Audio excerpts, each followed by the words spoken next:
உடல் அசைவுகளிலிருந்து மின்சாரம்.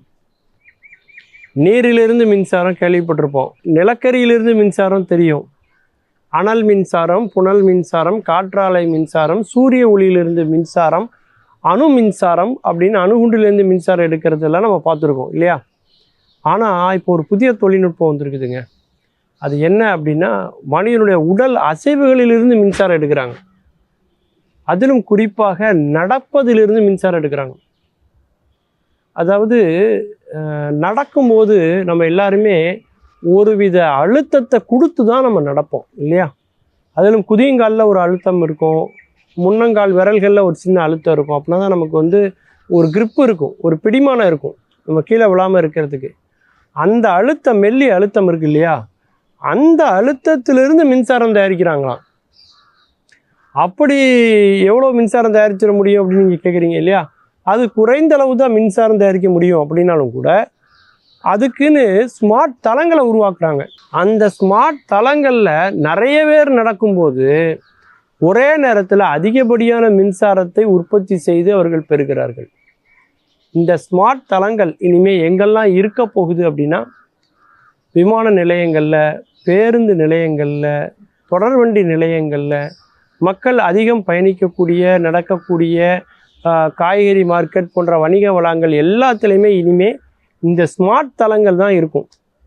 அந்த ஸ்மார்ட் தளங்களில் ஒரே நேரத்தில் பல ஆயிரக்கணக்கான மக்கள், பல லட்சக்கணக்கான மக்கள் நடந்து போகிற போது அவர்கள் காதங்களிலிருந்து கிடைக்கக்கூடிய அந்த அழுத்தத்திலிருந்து மின்சாரமானது உற்பத்தி ஆகிறது.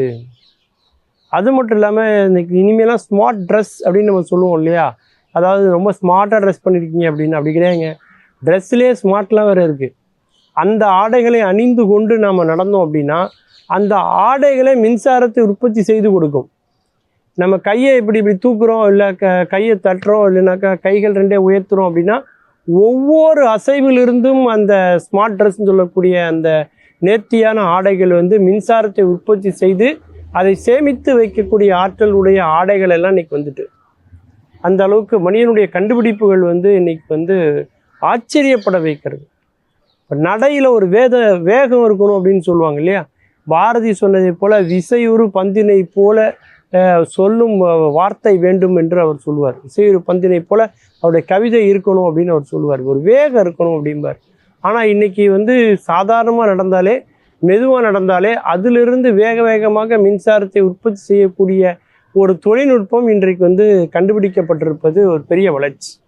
ஏன்னாக்கா எத்தனை ஆண்டு காலத்துக்கு நம்ம வந்து ரெனியூவபிள் சோர்ஸஸ் சொல்லுவோம் இல்லையா. ஒரு சில பொருட்களை மண்ணிலிருந்து எடுப்போம். நம்ம பெட்ரோலாக இருக்கலாம், பெட்ரோலியமாக இருக்கலாம், கேஸாக இருக்கலாம், எல்லாம் குறிப்பிட்ட ஆண்டு வரைக்கும் தான் எடுக்க முடியும். அதன் பிறகு நம்ம வந்து அதை எடுக்க முடியாது, அது காலியாக போயிடும் பல தலைமுறைக்கு அப்புறம். அப்போ தேவைப்படக்கூடிய ஒரு சோர்ஸ் அப்படின்னு சொன்னாக்கா நம்முடைய சூரிய வெளிச்சத்தை நம்ம சொல்லலாம் இல்லையா. அதே மாதிரி என்றைக்குமே இருக்கக்கூடிய ஒரு நிரந்தரமான ஒரு சக்தி வந்து மனிதர்களுடைய நடைபாதைகள். அதனால் எங்கெல்லாம் நடைபாதை இருக்கோ அந்த இடத்துல அதை ஏற்படுத்துகிறாங்க. அதிலும் குறிப்பாக வந்து பார்த்திங்கன்னா பாதத்தினுடைய இதே பார்த்திங்கனாக்கா அவருடைய குதிங்கால் பகுதியாக இருக்கட்டும், அவருடைய விரல்கள் இருக்கக்கூடிய பகுதியாக இருக்கட்டும், ஒரு விதமான ஒரு வளைவை போல் இருக்கும். நடுவில் உள்ள பகுதி மட்டும் கொஞ்சம் இடைவெளி இருப்பதை போல் இருக்கும். ஒரு தட்டை மாதிரி இருக்காது கால், பார்த்திங்கன்னா தெரியும்.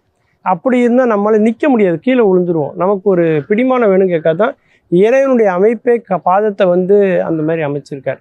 அந்த ரெண்டு பகுதிகள்லேருந்தும் கிடைக்கக்கூடிய மின்சாரம் வந்து அதிகமாக இருக்குமா. அதனால தான் நம்ம ஆனால் நடக்கும்போது எல்லாருமே அப்படி நடக்கிறது இல்லை. எல்லாருமே செருப்போ அல்லது ஷூவோ ஏதோ ஒரு கால் அணியை அணிந்து கொண்டு தான் நடப்பார்கள். அப்போ அதனுடைய அந்த குளிந்து இருக்கக்கூடிய அந்த பகுதியும் தட்டையாக இருப்பதனால அந்த இடத்திலும் வந்து அந்த அழுத்தமானது கிடைக்கிறதுனால ஒட்டுமொத்த பாதமுமே வந்து மின்சாரத்தை உற்பத்தி செய்யக்கூடிய ஒரு ஆற்றல் நிலையமாக மாறும் என்று இன்றைய விஞ்ஞானம் வந்து கணித்திருக்கிறார்கள். மீண்டும் பல புதிய தகவல்களோடு, அதில் அறியப்படாத பக்கங்களோடு உங்களை சந்திக்கிறேன். நன்றி, வணக்கம்.